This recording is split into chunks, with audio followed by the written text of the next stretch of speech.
Well, welcome. We're pleased to be able to resume our feature that we started during COVID of getting to know some of our organizational leaders. And today we're really pleased because it's not only a leader of a marquee brand company on the South Shore, but a new CEO to the area, which we love doing at the Chamber, to be able to welcome new organizational leaders and try to get them introduced to so many of the other business leaders on the South Shore. Susan O'Day recently took over as president of A.W. Perry, a company well known to so many of us on the South Shore.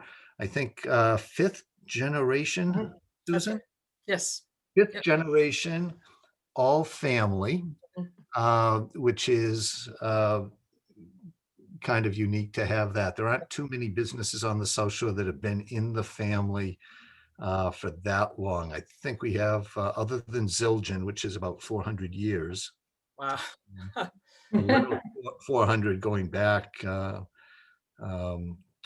Armenia, Turkey, Right. but we have, I think, a sixth generation, maybe the longest, and that would be Alvin Hollis, I believe. Hmm. But you're right up there. So That's right. welcome to the South Shore. You've been at A.W. Perry for a little while, but you got a fascinating background. So we want to talk a little bit today about um, how you're managing taking over, and a little bit about your background out on the West Coast and what you've done there. But please introduce yourself and tell us how you are connected to the family and which generation. Sure. Great. So as Peter said, I'm Susan O'Day. I'm the new president for A.W. Perry, which as many of you know, is a real estate development and property management organization here, both on the South Shore in Boston, and now a couple properties on the North Shore that are fairly substantial. So I really appreciate the opportunity to meet everyone virtually and hopefully some of you personally at some point in the not too distant future. So I'm in my sort of the tail end of my third month at A.W. Perry. Was asked, I've been on the board of A.W. Perry for the last 20 years or so. And so I'm very familiar with the organization and the operation. And with the very sad passing of my cousin, Rich, who many of you knew, Rich Beal, because I had been on the board and had the executive experience, they said, "Hey, Susan, you want to try a new experience?" And it was hard not to say yes. So um, the reason I could say yes, and I'll just do maybe a quick 2-minute, background, is I actually retired in January. So unrelated to all of this, unrelated to COVID and the world. I'm a fairly goal-oriented person, and I had in my head that I was going to retire. First at 50, that didn't work out. Then 55, and I said, 60, by God, I am retiring no matter what. This is what I'm going to do. And so in January of 2019, I told the Walt Disney Company, who I worked for, that I'd be leaving in a year. And it takes time to do searches for some of these positions. And so it gave them an opportunity to make that happen. And so throughout 19, I was in a funny transition year, and a very nice year knowing that I was leaving, but also really able to enjoy and appreciate, my situation. So I retired in January, thinking that I would, maybe do a couple corporate boards or kind of kick around. I wasn't quite sure what I would do. And lo and behold, our, coronavirus and COVID-19 came around and sort of changed the world for everyone. And then the A.W. Perry opportunity, or challenge, or service came up, and so even a little bit more strange. So I'm also not only the fifth generation, as Peter said. So my great great grandfather Alonzo Perry founded the company back in like 1887, I think it was. And so I'm fifth generation, first woman. And so that's always exciting. Have quite a few women at the company, but it's always nice to have another woman at the senior level that's for any company. Um, so I'm originally from Situate, but left when I was a kid, moved to New York, grew up really in a suburb of New York City, went to St. Lawrence. I happen to be the fourth of the five CEOs. Four of us have gone to St. Lawrence. And it's just one of those weird things. There are many other colleges in our family. It just so happened that I guess that's where the St. Lawrence people go, is to A.W. Perry. I'm not sure where that happened, but it has happened. So anyways, and undergraduate math. So I'm one of those quant people, and I went to work. I worked in retail for a couple of years, then went to CSX Railroad, which is the old B&O, C&O, Chessie, Conrail Railroad in the Northeast, and then L&N, Sealand Railroad on the east. So it's really Mississippi east, and then south of Maine. And I did operations research for them, to, again, quant, looking at optimization models, things of that sort. Very quickly pivoted into tech in the early 80s, mid 80s, in telecommunications in particular, as the railroads became sort of right of ways for telecommunications. Somebody had to do some of that math. Anyway, so I pivoted into tech and never looked back, and fell in love with it right away. Always was quantitative in my background and analytic, and the rapid changing pace of technology just was something that I loved. And so spent 12 years at CSX, ultimately leaving as head of their shared services, and then was recruited to Bristol Myers Squibb, so moved into healthcare from transportation. Worked there, again, doing operations, shared services, some software development, and then became their CIO back around 2000. And had the teams that did, again, the corporate systems, the clinical systems, or the operating systems under the pharmaceutical company, as well as all of the technical hardware and systems that supported the company. And so that was a big change from transportation to healthcare, although still in tech. And then in 96, I had a sort of, or no, 96 to, I lose track of time, I guess it was 2008, had a knock on the door from the Walt Disney Company. And so each of these I had been recruited to each of these, which was kind of nice, very fortunate. And said, hey, what do you think? And I listened and I said, okay, LA, I've never been to LA. I'd been to San Francisco a couple of times, but I am so New York and East Coast. Lived in Florida and Baltimore with my other positions, but always on the 95 corridor. And so went out, spoke with them, fell in love. I've always been a good Disney consumer. And so was very excited to have the opportunity to go be their CIO. And so spent the last 12 years. And if you notice the pattern, I was 12 at CSX, 12 at Bristol, and I ended up doing exactly 12 at Disney. So I didn't do that on purpose, but it's nice and symmetric as you go through. But anyway, so was their CIO. And so my remit there was working, I had all the corporate systems, or the enterprise-wide systems, as well as the infrastructure across the company underneath all of our products and services. So Disney is a conglomeration of wonderful brands, which many of us know: ESPN, Disney, ABC, Lucas now with Star Wars, and Marvel, and Pixar. And so I did the underlying technology underneath those units that enabled the creatives to build their products. And then we did the technology that then distributed the products and engaged the consumers in the park. So anyway, very large company, very large investment in technology. They spent somewhere around $7 billion in technology. So very, very big. That's not as big as a bank. I mean, some of that probably is dwarfed by State Street and some of the other big banks, but it was a big chunk of change. Anyway, so as I said, I had determined that I was going to retire, and I did. And that's how I ended up here. So I have lots of different changes embedded in that, as you can imagine. And Peter had said, why don't you chat a little bit about some of the different transitions? And so you can imagine I'm going from West Coast to East Coast, from large company to small company, private, public company to private company, tech to real estate. And I have to be honest, that's the biggest adjustment for me, is tech to real estate. Because tech has been the common thread through everything I've done.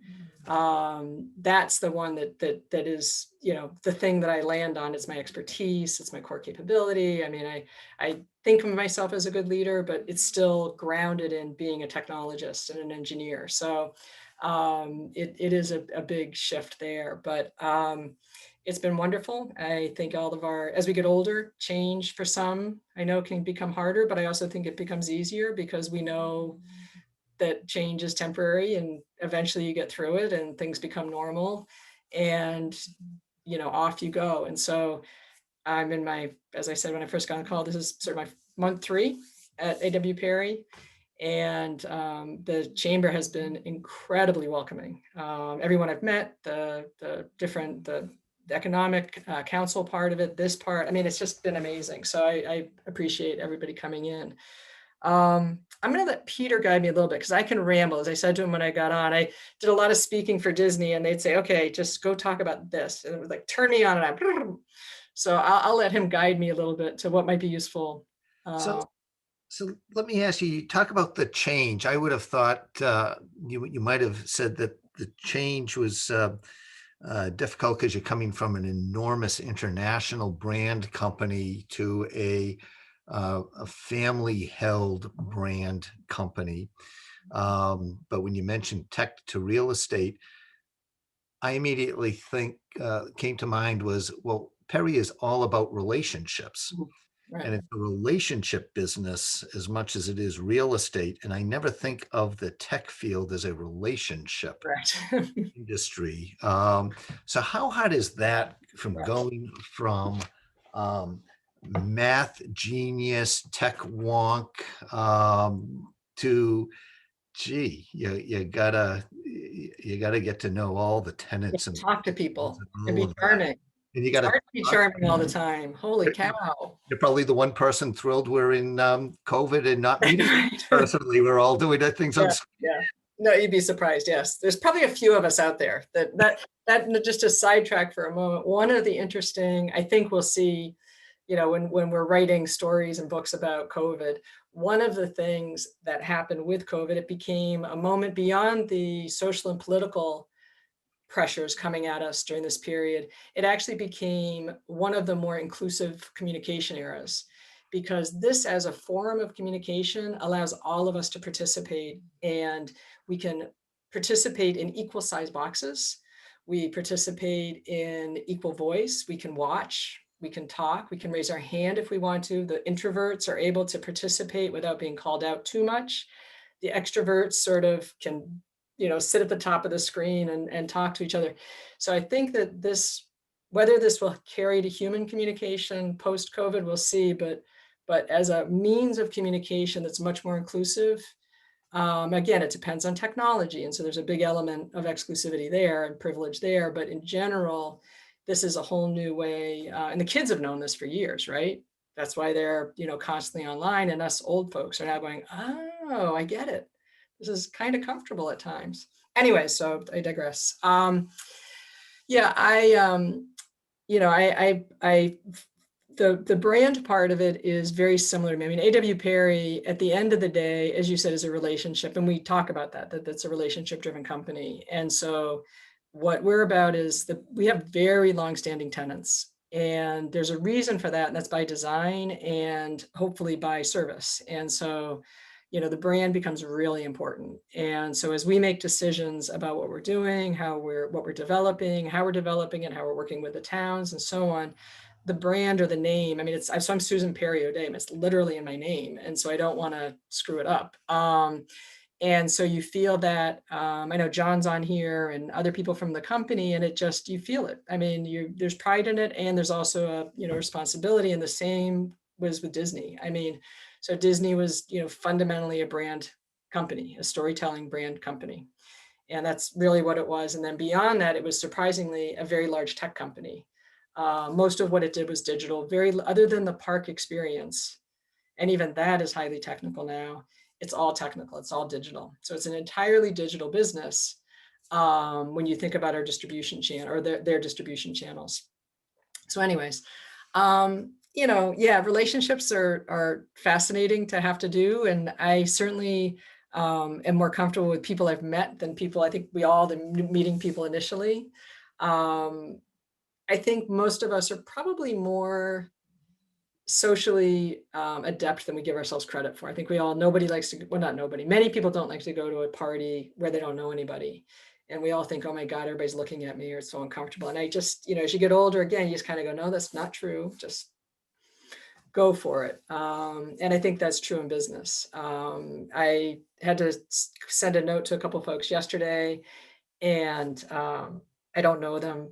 They kind of know who I am, but they don't know me. And, I'm like, all right, I'm just going to cold call. And many of you, you've built your careers on cold calling and building your businesses that way.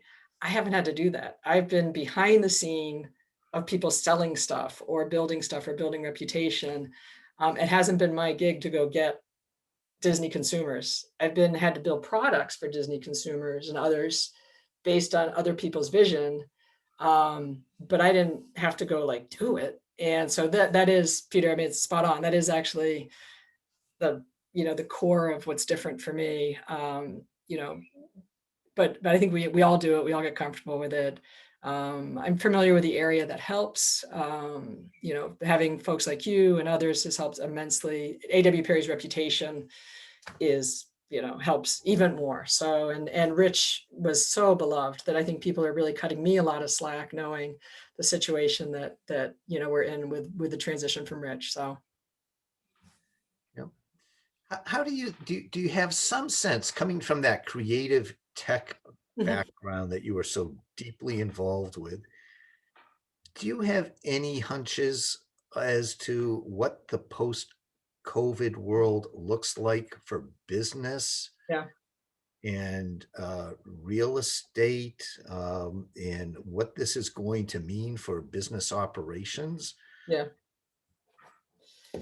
I mean, you have so and my friends of mine outside of my current role and sort of in my past life, we've reflected on this, early on in the pandemic, and certainly you see it now.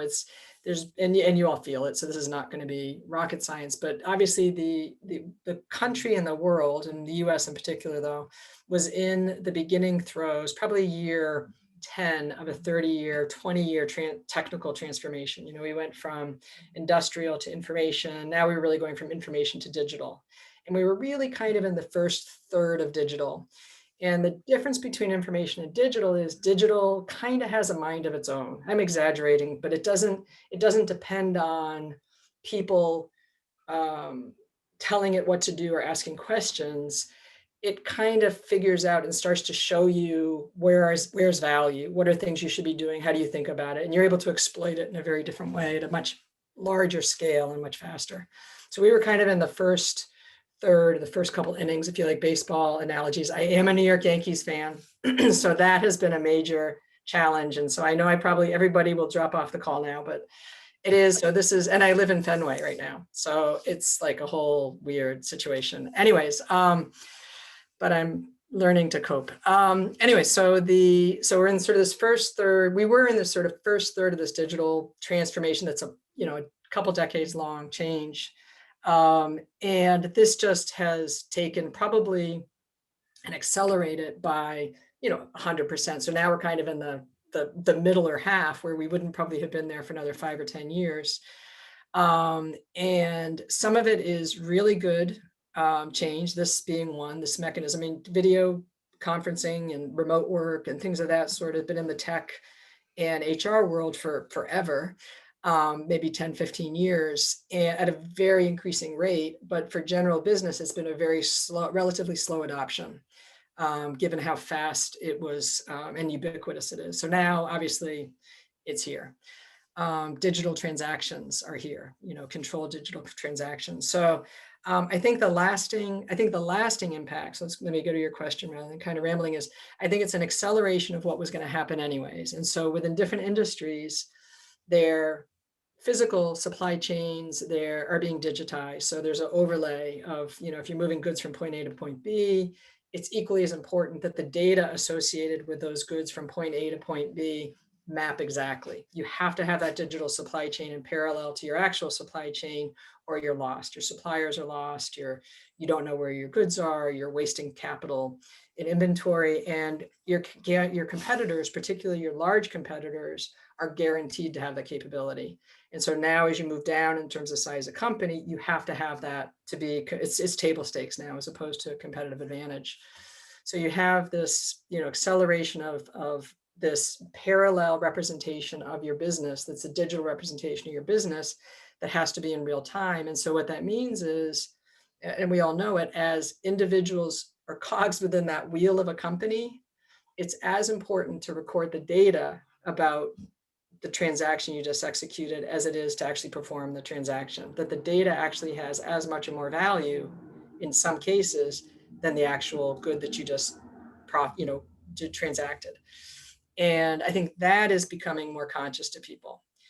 You'll see it in the municipalities. You'll see it as we hopefully get increased transportation. I know Joe's on here, but as we get increased capabilities in our transportation networks, those are going to be digitized. And so what that allows us to do is have much better service at a much more economic cost. And so the maintenance nightmare that the South Shore and the Boston metropolitan area has been in for the last 10 years is a result of deferred maintenance and just not paying attention or doing it deliberately or budget cuts. I don't know.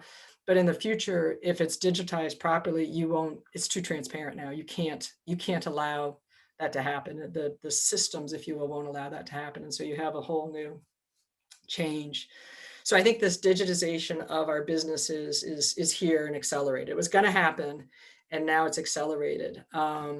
You see the workforce, and I know John with Perry CRE and the realtors we've got, they're much younger. And so these kids come in hungry and digital and collaborating and using tools in a way that many people are uncomfortable with or can't be bothered with. But now, you're starting to see it. You're starting to see people use more chat. So you see a lot of chat now probably most of you have chatted with each other or chatted with Peter. I mean, you're just texting and you're doing that kind of technology. It's hard to believe that, 12 years ago, nobody had cell phones, and 7 years ago, nobody had Facebook. Well, look how ubiquitous it is in our lives. And so the same thing is going to happen at an accelerated pace now in business, where, we're not going to be having as much email. I know there will be email, but there'll be more dynamic conversations, but it's a generational thing. My generation, so if you're between 50 and 60, say, this is like, oh yeah, right, I don't want to do that. But I think once you start to get, in the 40s and below, it's just going to take off, and you'll see a whole new collaboration style. So business just will be faster, more transparent. I think we'll see more interesting partnerships, maybe, because the intersections of all our businesses are suddenly going to become a bit more profound as we are able to have better transparency. And so as a real estate developer, or as somebody who's going to lease you, a landlord who's going to lease you, now I can help you. If I can bring to you more services around how you want to operate your business, because you understand how you operate your business better around your data, we actually are going to have some weird collaborations where maybe you don't need a 10-year lease on you need a 3-year. Based on your data, you can see you got 3 years, 5 years, 7 years. You need a stepwise thing. You need to adjust it this way and that way. We need to adapt our product to map to you and find ways to have partnerships like that. We're seeing it, and it's a challenge where people want, no more than a few months obligation on a lease. And that's some of the WeWork and craziness there that has now sort of been realized that was just a really poor use of capital. But the problem is still there. The people do need shorter term space, and that we see going up through the roof. And I think will definitely be a byproduct of COVID. People aren't going to want to commit to 10-year leases in offices because the uncertainty of, is there going to be another pandemic? How do I get out of my lease? What if the world changes? I might be willing to do a 5-year, for the right. I really want a 1 or 2. So I think it's just that compression is a direct result of the uncertainty, the recognition of the uncertainty and risk that COVID brought to the forefront for everybody. So, but I don't know if that answered your question or rambled too many different places. Great. You talked about COVID accelerating changes, and I think we're seeing that in a lot of activities, and in some ways that's good. I've been concerned for years looking at the hollowing out of the mid-sized businesses. It seems that you get to a certain size, and then it's very hard to compete or survive, and you end up merging. And that has great negative ramifications for communities like the South Shore, because you lose that leadership. I wonder with tech, in some ways, tech makes it easier for the real small startup, brings a wealth of resources, makes entry into business a little easier. But I wonder if that same tech dynamic will make it harder for business to stay Sorry. sort of mid-sized without having to be uh, uh, essentially swamped by all the higher costs that end up coming in with security and higher levels of technology, and that tech is going to accelerate this hollowing out of mid-sized businesses. Any sense of that? Is tech going to help? While it does help create businesses, is it going to uh, just continue or accelerate the concentration of businesses in a few, and particularly in the tech field, as we're seeing with some of these uh, platforms? Yeah. I think if you had asked that question 5 years ago, you get a very different answer than you get today, or maybe 7 years ago, 5, 7 years ago. So tech and the ability to build tech at scale, so in mid-sized companies are the challenge, as we know, and again, I'm out over my skis a little bit, and you all know better, but from a sort of a more observation than experience is, but we see it in tech, obviously, is that you're not of the scale to be able to invest in the tools that will get you to scale, because it's just such a upfront investment. And yet you're big enough that you need the tools to even be remotely efficient so that you can compete with either the top or the bottom. And so you're sort of this betwixt and between. And so 5 years ago, the level of investment to get into technology was a huge barrier. And so for if you were a big margin company, you could do it, and you still, that's why you can see sort of mid-sized biotechs, and you see a lot of high margin mid-sized companies that are not massive, but their margins are phenomenal. And so if you've got 40-50% margins and you got to lose 5% off the big guy, who cares? You're going to get gobbled eventually. That's your goal, actually, as a shareholder. But again, you're able to compete because your margins are so big. But as you get into light industrial, and other businesses where margins are more realistic, suddenly that tech can take a real bite and it becomes cost prohibitive. But now, really, in the last 5 years, both with Microsoft and Amazon largely, and you guys know cloud and cloud compute, and people buzz about it all over the place, it really has become a utility. And if you know what you want to do, which is a big if, but if you know what you want to do and are able to partner with the right people to get it done, it's actually can be very cost effective now. The barrier is not, you don't, again, I won't sort of go through what cloud and all the details, because I'm sure you all have been pitched 100 times by different people, but the barrier is much lower. And so your ability to develop and use tech as a mid-sized company suddenly is much easier. And so what had been, potentially, 7% of your operating costs is now suddenly, half of 1% or 1%. And that is manageable. I mean, you can do that. I mean, you can, and there is some upfront, but not like it was. But the key in all these cases is knowing what you want to do. And then I think on the mid-sized companies, and it varies by industry, although I think it will increasingly cross industry, is the partnership opportunities for mid-sized companies is, and you guys have been doing this, small companies within industries have been doing it for years, where you do purchasing consortiums and different consortiums to try and get the same leverage that a big company might get on their own. And I know that always, you have to kind of walk the walk in terms of anti-competition and so on. But I think that with the technology as a less of a barrier from a cost standpoint, it seems to me that this is the era of these mid-sized companies. I mean, the small will continue to do what they do. I mean, we hope, like, we need them, especially in the Boston, South Shore, North Shore. We need that tech innovation happening with these small companies and all over, industrial and otherwise. But I think the mid-sized companies, because of cloud and because of pandemic, kind of knowing what your core business is, and the businesses that were not as profitable are being, I hate to use the word sloughed, but are being sort of retired, because you know it now, since your top line is much low. For many of us, the top line is much lower than what it was. So you're really revisiting those businesses that are not contributing. And if they're not contributing, so you're getting rid of kind of those, and you're really focusing on what's important, and you can apply tech economically now and start to form some of these, more creative alliances with different people. It feels like, and the regulatory pressures that these large companies are going to be under. This betwixt and between position, I think there's an optimistic story as well, Peter. And again, it's be industry specific, but it feels like it's could be a unique opportunity. You see in real estate, and we've talked about this, and it's still a bit off. But with blockchain and other secure technologies, this whole process of leasing and closing and buying becomes a whole lot easier. And the middlemen, unfortunately, escrow agents, people like that, will be probably a thing of the past in the not too distant future. But it just streamlines and allows transactions to happen really quickly.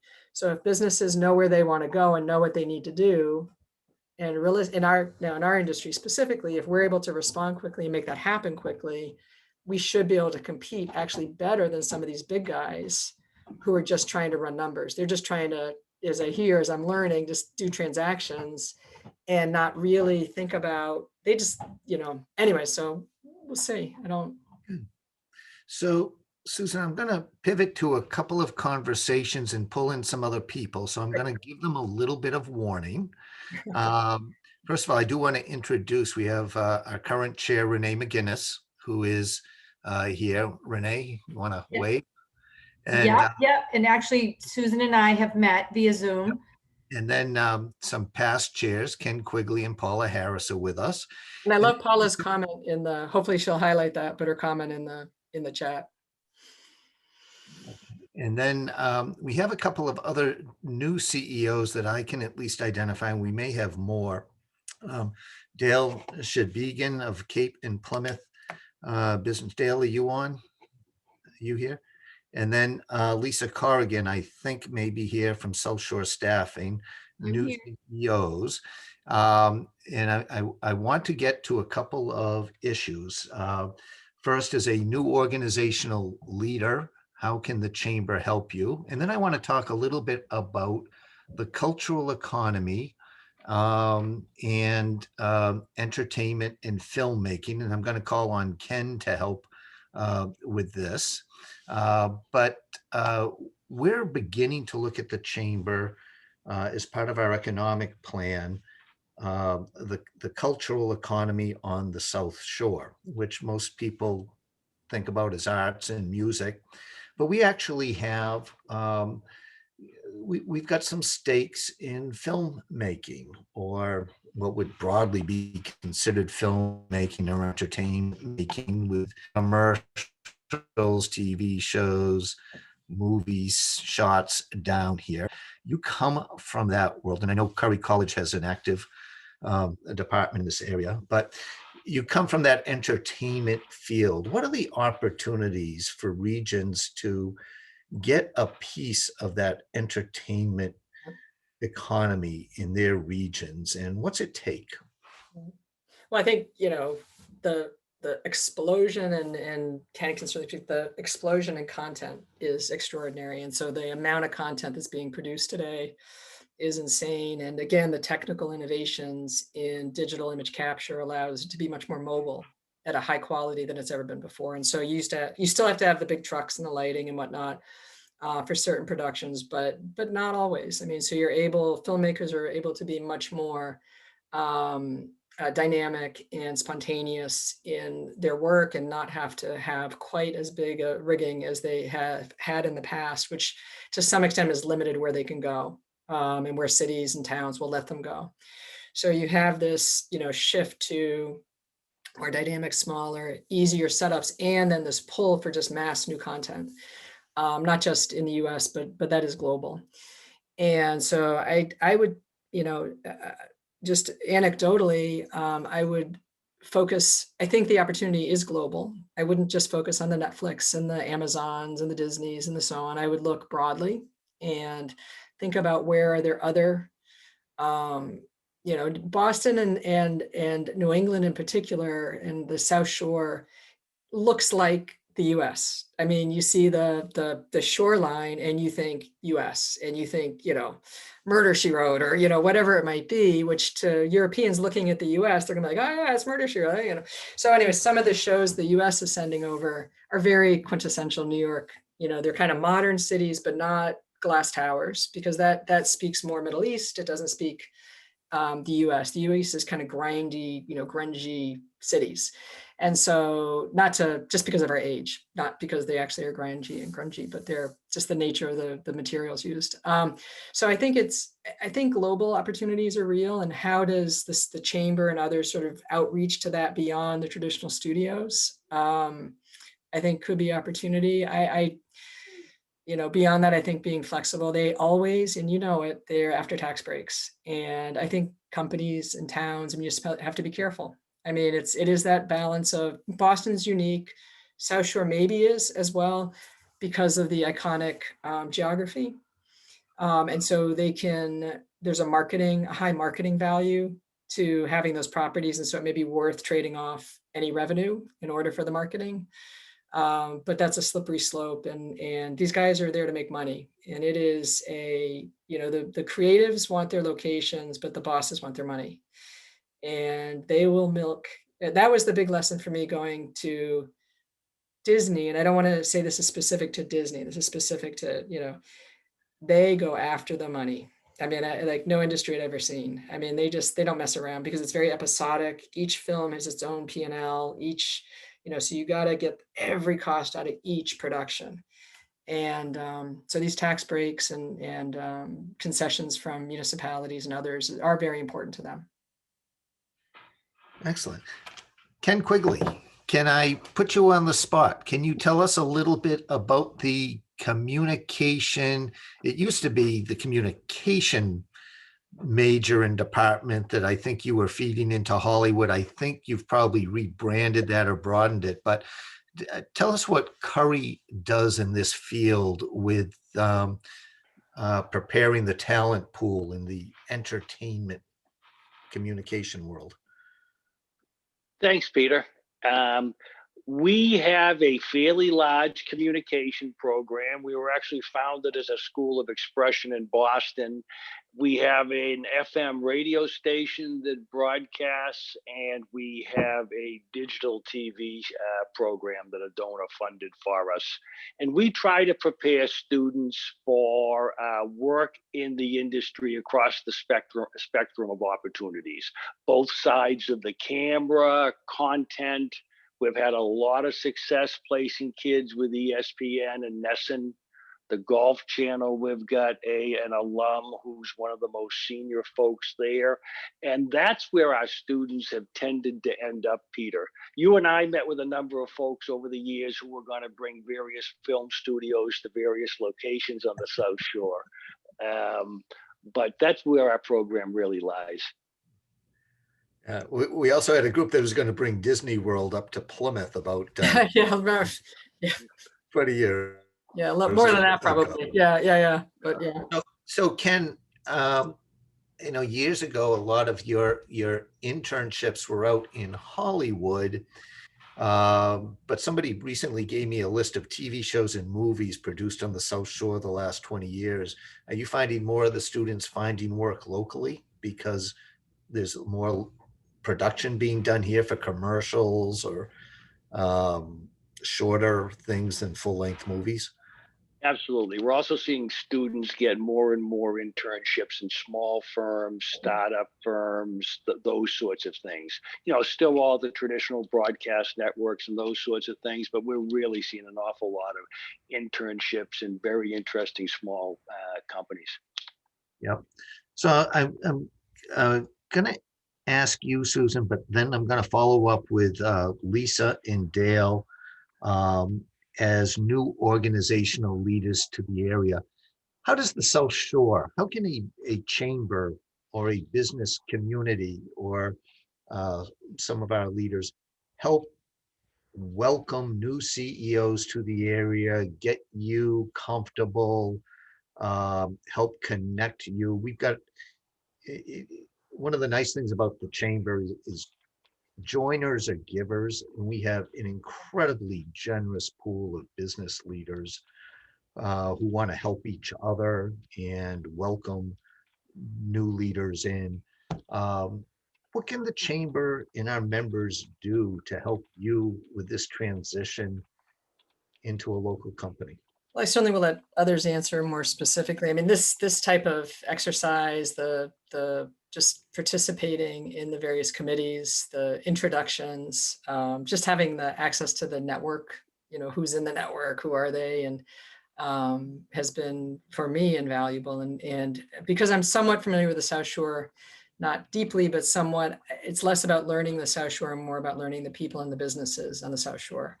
And I think that, helping understand sort of what's the business network there. I'm still sort of trying to figure that out. Like, what are the businesses on the South Shore? Where are they? Who, I think anything like that is always super helpful.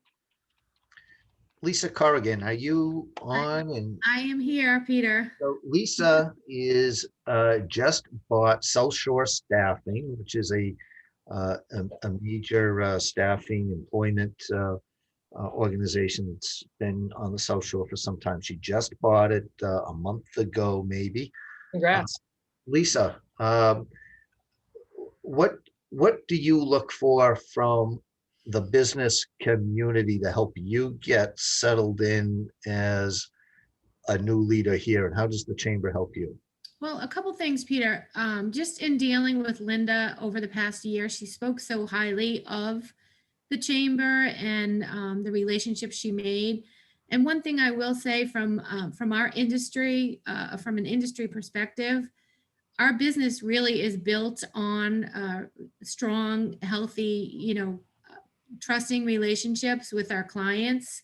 If we were talking about a Ronstadt or Robert Half, those are much bigger organizations that don't necessarily rely on the personal one-on-one relationships. So for me, getting to know the members of the chamber, even the board members, the community, being able to serve the community at a smaller scale, more personalized, that's kind of how we look at things. And I know South Shore Staffing has been, that's kind of been their motto all along since Ed, started the company. He's more about, serving the local community. I've always, I've worked for large corporations, national companies, smaller companies over my career. And I will say, bigger isn't always better. So having that sort of, personalized attention that the chamber might be able to give me, or that I may be able to give another chamber member with regard to maybe helping with their staffing needs. So that's sort of how I'm looking at it. The other thing that I'm excited about, I feel like even though the pandemic was a horrible thing for everyone, the rush to get out of the city has taken place, and it's going to open up a lot of doors for, at least for our business and for other businesses on the South Shore and, Southeastern Mass and maybe even, other areas of Massachusetts. It's just not going to be downtown Boston, that big, the hub. It's not there anymore. And like Susan said, with technology the way it is today, you don't have to be on Congress Street or in the financial district or in the seaport to actually conduct business and be successful. You can be doing it from, like many of us are, from our kitchen table or from our home office or, your regular office. But I'm excited for that sort of like boom to take place. Another thing from our business perspective, when we've had downturns in the economy like this pandemic or recessions in the past, the staffing industry on the temp side really, explodes. So we're going to find, we'll find that happening. And, for us as a company here, we need to prepare and get ready and be able to service the clients and the businesses in the South Shore, as healthy as we can and as positive as we can. So I'm excited, even though it was like a bad thing, for everyone or for most, it's going to be a good thing for us. Dale, do you have access to a microphone? Just recently took over Cape and Plymouth business. How does the business community on the South Shore help get you settled and welcome you to the business community? Thank you. That's a great question. And I mean, honestly, the easiest answer is what, like Susan said, what you're doing today. I believe in two really big words. They are signals and opportunity. And I think so I think it's up to a CEO to engage, right? You can lead a horse to water, but you can't make them drink. We had a rough year. I engaged at one point, and when my focus shifted a little bit, the chamber was giving the right signals, positivity, engaging people. I didn't expect to be given the opportunity to say hello today. That's a signal and an opportunity that I have to learn about folks, to give just a couple minutes of myself. And there's a lot, I just use the word opportunity. You have a lot of opportunities to engage. And I think that sends a huge signal to the business community. And it's up to folks what they want to do with it. So I think you're doing a great job. You have this attention of the business community, and it's great to be able to give a little piece of that to someone like myself who honestly doesn't expect it. It's just, I think it's a really nice gesture. So I do want to open this up. If people have questions for Susan, we'll open this up in a couple of minutes. I do want to hit two issues. I want to talk about technology in relation to delivery services and the Amazon site. But I need to give a little background. Amazon is looking at a distribution center in Kingston, which is being built, and now one in Hingham at South Shore Park.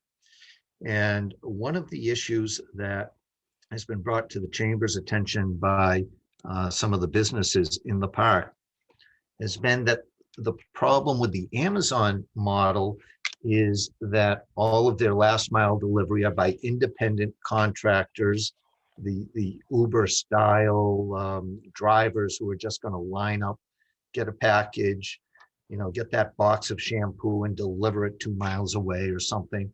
And that there's going to be a steady stream of, upwards of 1,000, 2,000 cars a day going in and out, picking up these packages to deliver them to our homes.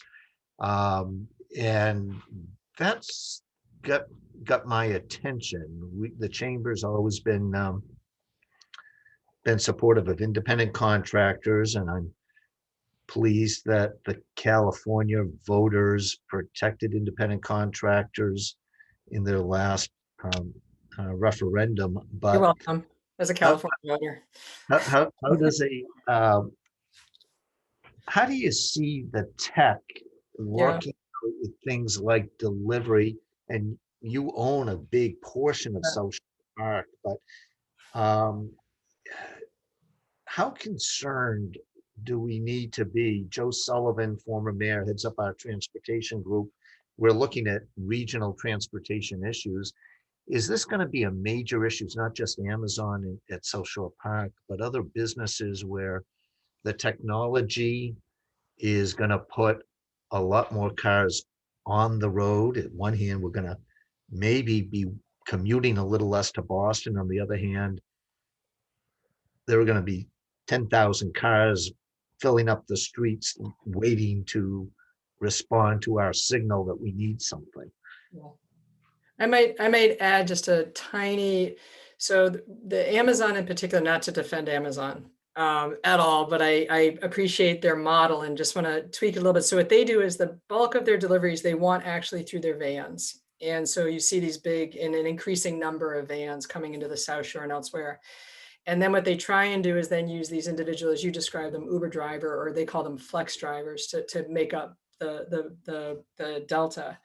So I think we'll, of the anticipated 1,800 trips that we are seeing increase on the park, which has got all of us concerned, a big chunk of those are going to be vans, and these are not little vans; these are big vans. So it's both better from an economic standpoint and ecology standpoint, but from a traffic standpoint, it's probably going to be even worse because you got visibility issues, you got size, turning radiuses, and so on. So you've got both these big vans running all over the place, and then you have this influx of cars as well.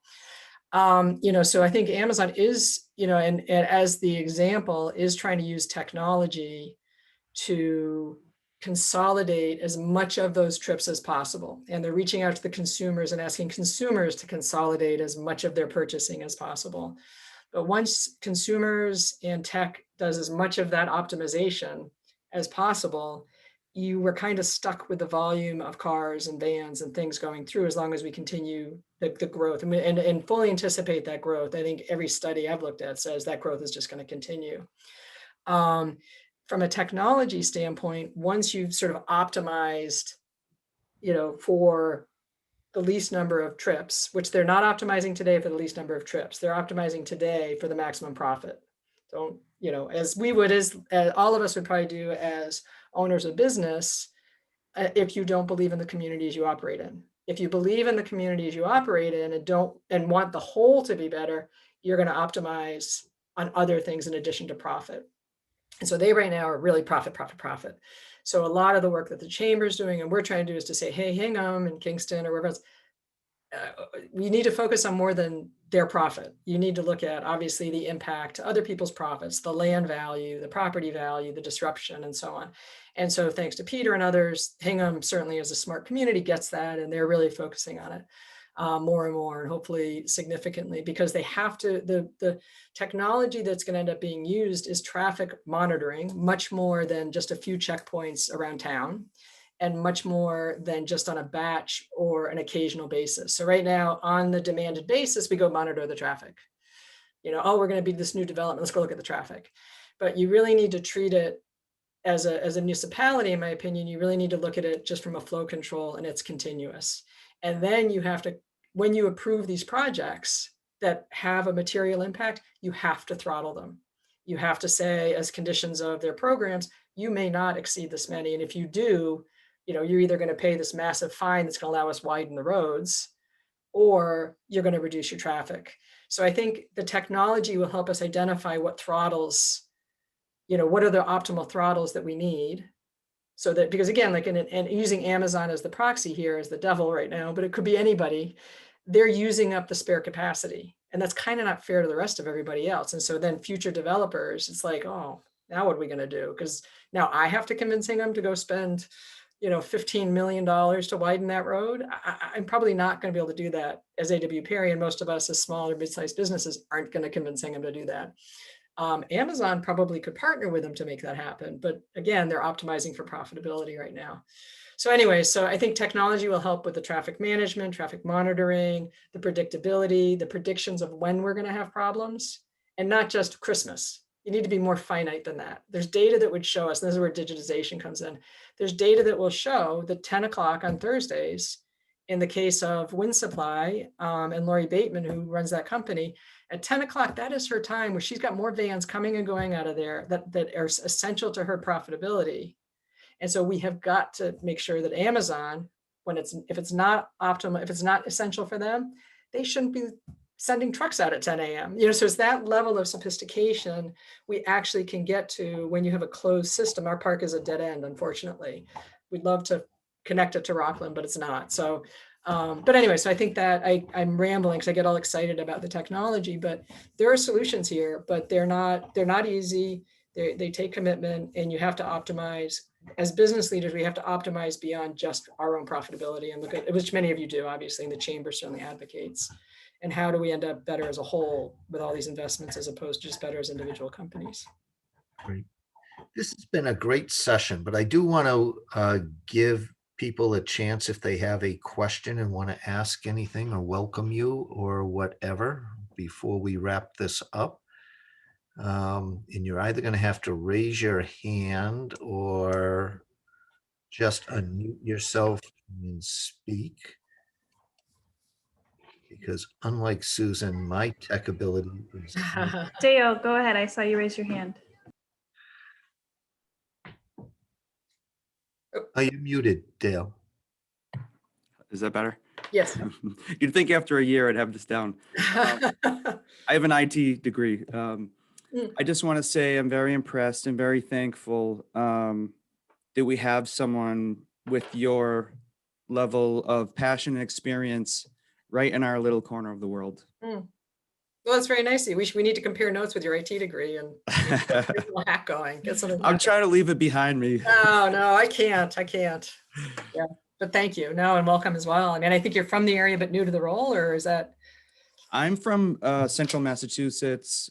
I'm a wash ashore, I guess. I'm a nerd who loves marketing, so I've kind of traveled around from role to role. It's a new role for me for sure. I've always been a behind the scenes, donate a lot of time, and at some point in my life, I was like, it's time for me to step out from the shadows, and that's what my new role is. Great.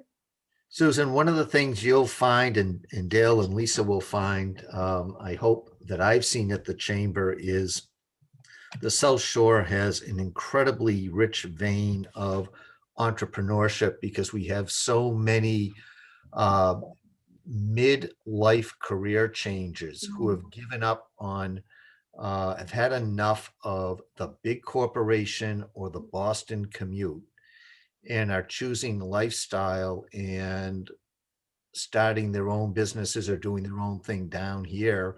And they bring an incredible wealth of professional background with them to their ventures. So that, I think, is one of the great economic strengths of the South Shore.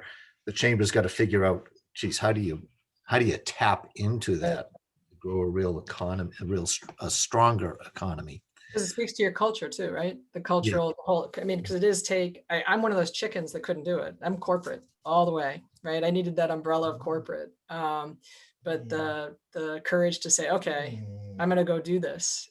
It's a big deal. And that's part of the culture, I think. Maybe it's the New England, walking barefoot through the snow, but still. Yep. It's really admirable.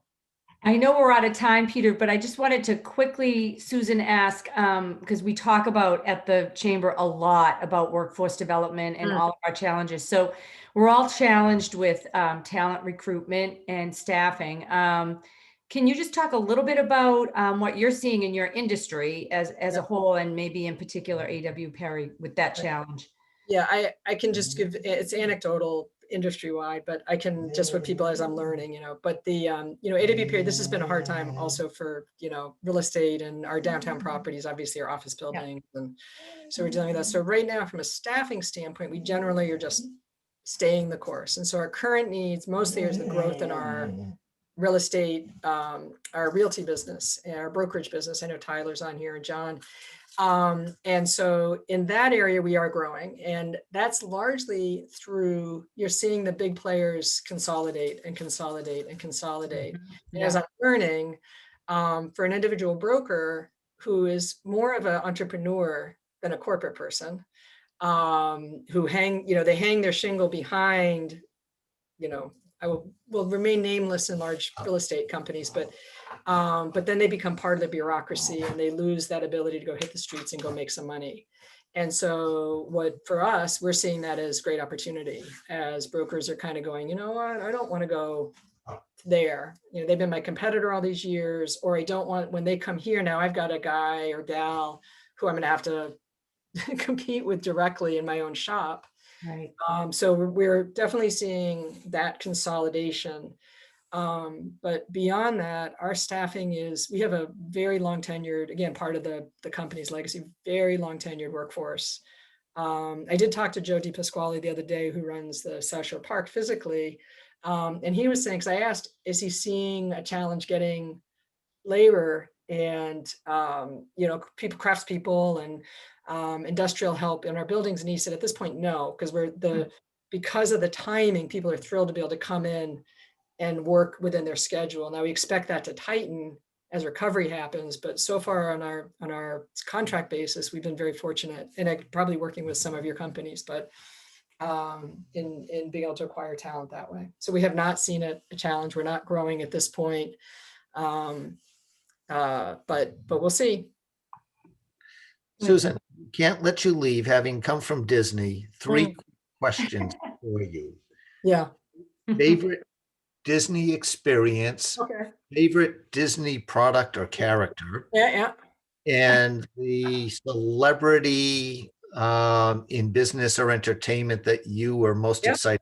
Yeah. I'll do it real quick. So celebrity, I'll start there. I'm walking through the hallway and going through our main corporate headquarters, walking towards the elevator, and I could see a couple people, sort of my peripheral vision, walking, and I could hear somebody speaking, and I realized it was Rob Reiner.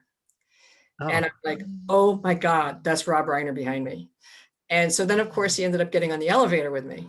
And because we were going up to the corporate headquarters floor, like 6 floors. So I had 6 floors to sort of just suck in Rob Reiner and smile at him. And, just kind of, in LA, you can't be a fan. You can't be like, oh my God, I love your work. It's just, you have to be like, hey, dude, how are you?